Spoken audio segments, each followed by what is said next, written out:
Think about the internet for a second. It's this vast, chaotic digital ocean, right? With billions of websites popping up and changing all the time. So, how in the world do we create a map for all of that? Well, that's exactly what we're diving into today, the incredible engineering behind the programs that chart our digital world. Yeah, it really all boils down to one simple question. When you type something into a search bar, how does it somehow, instantly, find that one specific page, that needle, in a haystack that is literally infinite and always growing?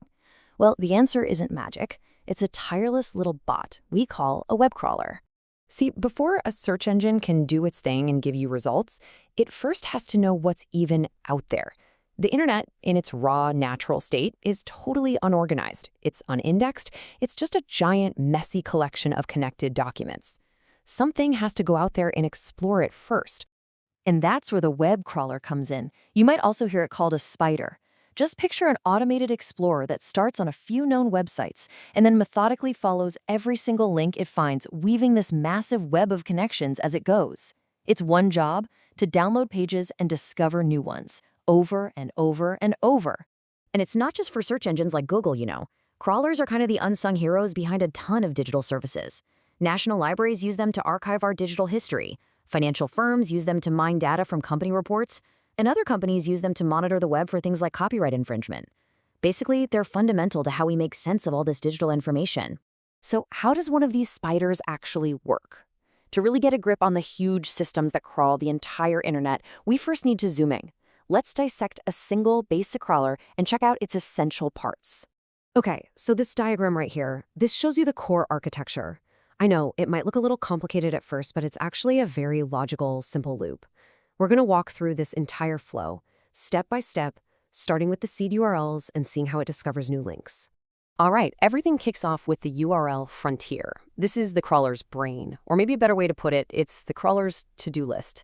It's basically just a big queue, usually first in, first out, meaning the first web address that gets added is the first one it visits. It all starts with a list of seed URLs, and the journey begins. Next up, you've got the Explorer team, the HTML fetcher, and the DNS resolver. The fetcher grabs a URL from that frontier to-do list and goes off to download the web page. But before it can, the DNS resolver has to do a quick job. It's like the internet's phone book. It translates the name you and I can read, like wikipedia.org, into an IP address that computers can actually understand. Okay, so once the page is downloaded, it gets handed off to the analyst, the content parser. This thing's job is to sift through all that raw HTML code.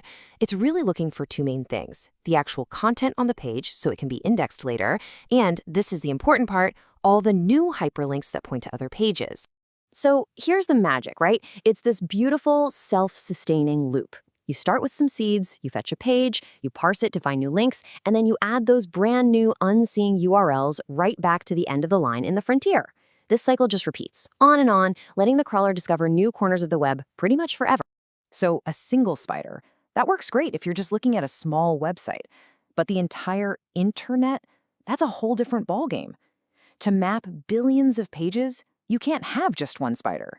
You need to go from a single spider to a massive coordinated swarm. And this is where the system design gets really, really cool. And when I say the scale is big, I mean it's just mind-boggling. Think about this for a second. Google's crawlers process over 20 billion pages every single day. There is just no way a single computer could handle that. It takes thousands of servers all working together perfectly. So how do they pull this off? Well, engineers rely on a couple of key strategies. Horizontal scaling is the simple one. You just add more computers to the team to spread out the work.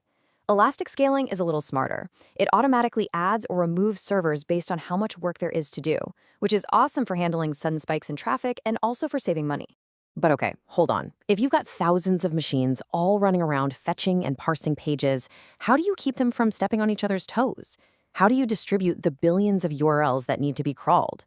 You need some kind of central nervous system, a really robust messaging system to manage that flow. And this is where these super powerful messaging systems come in. Think of tools like RabbitMQ and Apache Kafka as the high-speed postal service for the whole crawler operation. Choosing between them really comes down to a key trade-off. RabbitMQ is like a smart courier. It's great for complex routing of individual tasks, but for just pure raw volume, Kafka is the beast. It's a streaming platform that can handle up to 1 million messages a second. It's just perfect for the kind of high-throughput data fire hose a modern crawler needs. Now, crawling the web, it's not exactly a walk in the park. The internet is a messy, unpredictable place. It's kind of like the digital Wild West, full of all sorts of traps and hazards. A smart crawler has to be built to navigate all these challenges really, really carefully. So get this. This is a wild fact. Researchers estimate that nearly a third of all the content on the entire web is duplicate or at least near duplicate content. That is a massive headache for crawlers. It just wastes bandwidth, storage, processing power, everything. And duplicates are just the start of it. You've also got things called spider traps, which are basically web pages designed to trap a bot in an infinite loop of new URLs. Then there's dynamic content, pages built with JavaScript that are invisible to a simple crawler. And then there's maybe the most important challenge of all, politeness. If you crawl too aggressively, it's like a cyber attack, and you can easily crash someone's website. And that brings us to the politeness policy. This is an absolutely crucial set of rules that every responsible crawler has to follow. It starts with respecting a site's robots.txt file. That's a file that tells bots which pages they can and can't visit. And it also means setting strict limits on how fast you crawl, often just 1 request per second for any single website, to make sure the crawler is a good, respectful citizen of the internet. So when you put it all together, the architecture, the scaling, the intelligent navigation, you start to see that web crawlers are so much more than just simple bots. They are the tireless cartographers of our digital world, constantly redrawing and updating our map of the internet. Okay, so let's quickly recap the key takeaways here. First, crawling is that simple, powerful cycle. Fetch, parse, and add to the frontier. Second, to do this at internet scale, you absolutely need a distributed system that can grow. Third, a smart crawler has to be programmed to handle all the weird hazards of the web. And finally, and most importantly, politeness isn't optional. It is essential for the whole system to even work.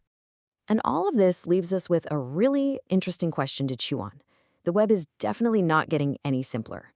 With the rise of AI-generated content, interactive apps, and a web that's more dynamic than ever, how will these digital map makers need to evolve just to keep up? What do you think the next generation of web exploration is even going to look like?